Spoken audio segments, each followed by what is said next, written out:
राधे राधे। सभी लोग पार्क में बैठे हुए थे और सभी एक चर्चा कर रहे थे कि कर्म का फल किसने देखा है, और दूसरी चीज ये है कि मरने के बाद हमें क्या मालूम हमारे साथ क्या होगा।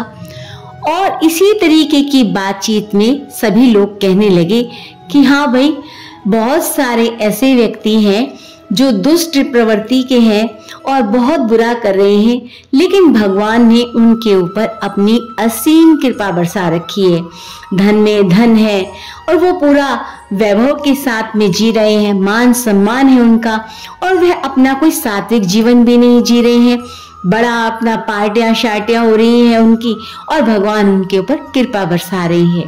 और दूसरी तरफ जो दूसरे का अच्छा कर रहे हैं और अच्छे कार्य कर रहे हैं, साथ ही मंदिर जाना, व्रत पूजा पाठ करना, वहां तो बहुत ही दरिद्रता देखने को मिल रही है।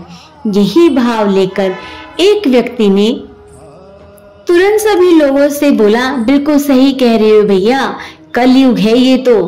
कलयुग में तो जो अच्छा व्यक्ति है उसके साथ तो बुरा ही बुरा होना है, और जो बुरे व्यक्ति हैं वो तो पूरे ऐशो आराम जीतेंगे। अरे वो आप लोगों ने गाना नहीं सुना, ऐसा कलयुग आएगा, हंस चुगेगा, दाना चुगा, कौवा मोती खाएगा। और इसी गीत के साथ सभी लोग हामी भरने लगे। हाँ भाई, बिल्कुल सही कहा है। तभी वहां पर एक व्यक्ति ने बोला, नहीं, ऐसा नहीं है। आप अपने आसपास अगर देखेंगे तो कितने लोग आपको बहुत बुरी हालत में मिलेंगे। तो क्या यह उनके आज का कर्म है? नहीं, जो भी कुछ किया था वह आज ही आपके सामने नहीं आता है। किसी से आपने सुना है ना कि आज ही बीज बोएंगे तो क्या आज ही पेड़ बन जाएगा? परंतु कलयुग के अंदर एक ऐसी विधा है, जैसे आप लोग अपनी गाड़ी में एक चीज लगाते हैं, अब चारों तरफ कैमरे लगे हुए हैं कि आपका जो भी कहीं चालान होता है वो आपके फोन पर आ जाता है। तो कलयुग की कहानी ऐसे ही है कि आपको अगले जन्म के लिए तैयार रहना नहीं पड़ेगा, आपको आपके किए का इसी जन्म में फल मिल जाएगा। जैसा कि एक औरत वहां पर बता रही थी कि मेरे जीवन में दो व्यक्ति ऐसे हैं, जो एक बहुत ज्यादा गरीब था और एक बहुत ज्यादा अमीर। आज की डेट में जो बहुत बहुत ज्यादा गरीब था वह आसमान की ऊंचाइयों को छू रहा है। धन के मामले में, सम्मान के मामले में चारों तरफ उनकी वाहवाही हो रही है, क्योंकि वह बहुत अमीर हो गए।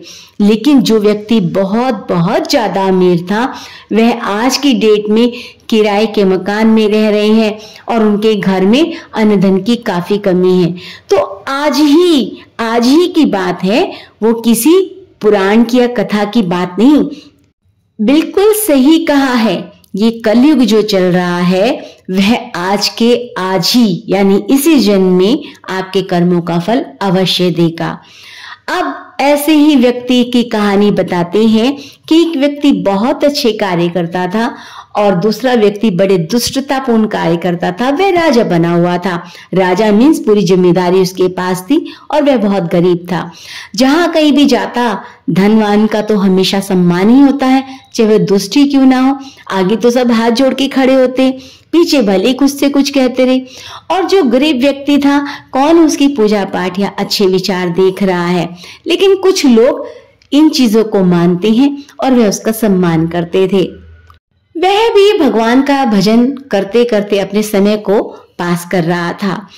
जब वह एक रास्ते से निकल रहा था तो वह एक संकरी जगह थी और वहां पे काफी जगह उबड़ खाबड़ हो रखा था।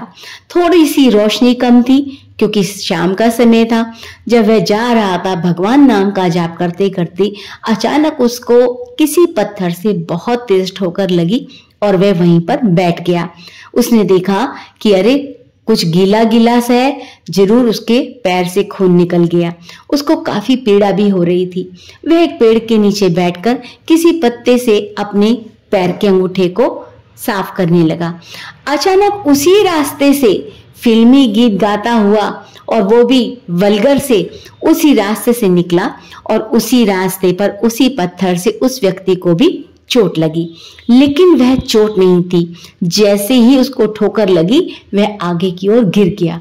उसने पीछे मुड़कर देखा कि आखिर क्या था, तो उसने देखा कि कुछ चमकता हुआ सा महसूस हो रहा है। अंधेरे में कुछ पता नहीं चल रहा था। तो उसकी जेब में बड़ा सा छुरा था, जैसा कि वो लोगों को डराता था। उसने वहां पे खोदना शुरू किया तो क्या देखता है, वहां सोने का घड़ा बड़ा चमचम चमक रहा था और उसकी तो पांछी खिल गई। अरे वाह भगवान जी, आपके तो कमाल है। पहले कौन सा मेरे पास धन कम था जो आपने और दे दिया है। वाह भाई वाह, आपकी लीला तो अपरंपार है। अभी अभी तो मैं किसी को टपका कर आ रहा हूँ और आपने मुझे धन यहाँ पर भी दे दिया, वहां से भी मिलेगा जिसको टपकाने के पैसे मिले थे। यही सोच के और अपना मन ही मन धन्यवाद करता हुआ वह घड़े को लेके चलता बना, जिसमें बहुत सारी अशर्फियां और ना जाने क्या क्या था। यह सब तमाशा वह व्यक्ति देख रहा था जो बहुत सज्जन था और जिसके पैर से खून अभी तक बंद नहीं हुआ था। अब तो उसके सब्र की सीमा समाप्त हो गई। अब तो वह जोर जोर से भगवान को बुलाने लगा।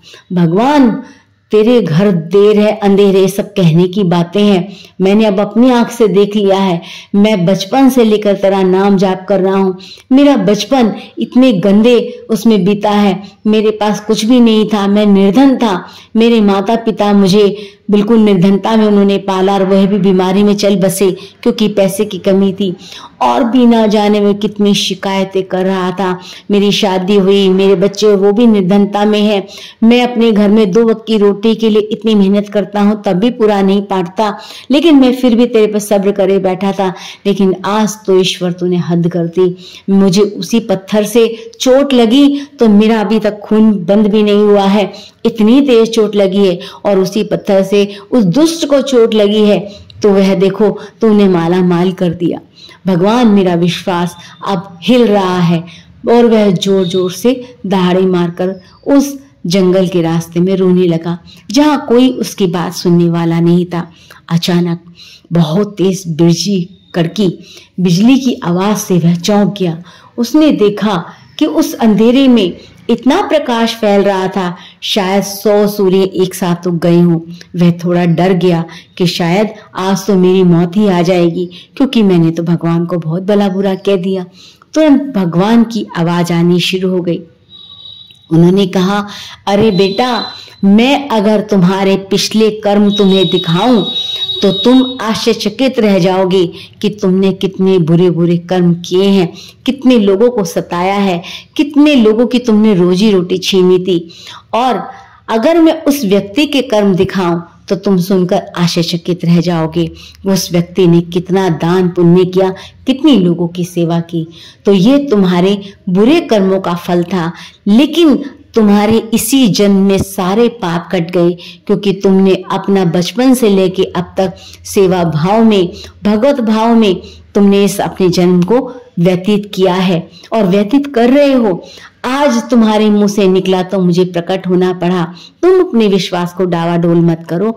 आज से ही, आज ये एक आखिरी तुम्हारे पास दंड था कि आज तुम्हारा जो पैर फटा है, मालूम है तुम्हें आज फांसी होने वाली थी। और जिस व्यक्ति को आज ये इतना धन मिला है, जो जमींदार है, आज वह किसी बड़े देश का राजा बनने वाला था, लेकिन उसके कुकर्मों की वजह से आज एक सोने के घड़े के अंदर जितना धन था, वहीं आज उसका हिसाब किताब पूरा हो गया है। आज से उसके सभी कर्मों का फल जो इसी जन्म में उसने किए हैं, वह सब फल उसको प्राप्त होने शुरू हो जाएंगे। और उसी तरीके से तुम्हारे अच्छे सत्कर्मों की वजह से आज से ही तुम्हारे जीवन में परिवर्तन आना शुरू हो जाएगा। तुम्हारी सभी आर्थिक, मानसिक, शारीरिक सभी परेशानियां दूर होनी शुरू हो जाएगी। उसका मुंह खुला का खुला रह गया कि अरे, मैं धैर्य नहीं रख पाया। इतने समय से मैंने धैर्य रखा हुआ था और भगवान तो धैर्य की परीक्षा लेते हैं। मैं इस जरा सी चोट के लिए भगवान को कितना कुछ सुना गया हूँ, उनको भला बुरा कह गया हूँ और उनके विधान पर, उनके लेखे पर मैंने शक किया।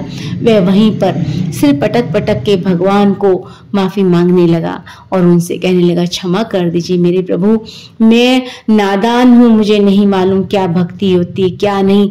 आपने मुझे सद्बुद्धि की, आपने मेरे पर कृपा की तो मैं ये सब कर्म कर पाया। प्रभु मुझे मेरी गलतियों के लिए क्षमा कर दीजिए। आप मुझे धन दे ना दे, चाहे मुझे और भी गरीबी में रखें, मुझे क्षमा कर दीजिए। बस इतनी विनती मैं आपसे करता हूँ कि आप मेरे मन में कोई संशय ना आए, ऐसी कुछ कृपा करिए। मैं कभी आपसे सवाल जवाब ना करूं कि मेरे साथ ऐसा क्यों, मेरे साथ ऐसा क्यों। अक्सर जब भी हमारे साथ कुछ गलत हो जाता है तो हम हमेशा भगवान को कहते हैं, मेरे साथ ही क्यों। ये जो क्यों क्यों शब्द जिस दिन भी वाह वाह में बदल जाएगा, ये समझ लीजिए उसी समय भगवान की प्रसन्नता में आप सबसे आगे हो जाएंगे, आपका सबसे ऊंचा नाम होगा। आज हमें जो कुछ भी मिल रहा है, चाहे वो धन वैभव है, चाहे वो कष्ट है, चाहे कुछ भी है, वह सिर्फ और सिर्फ हमारे कर्म का है।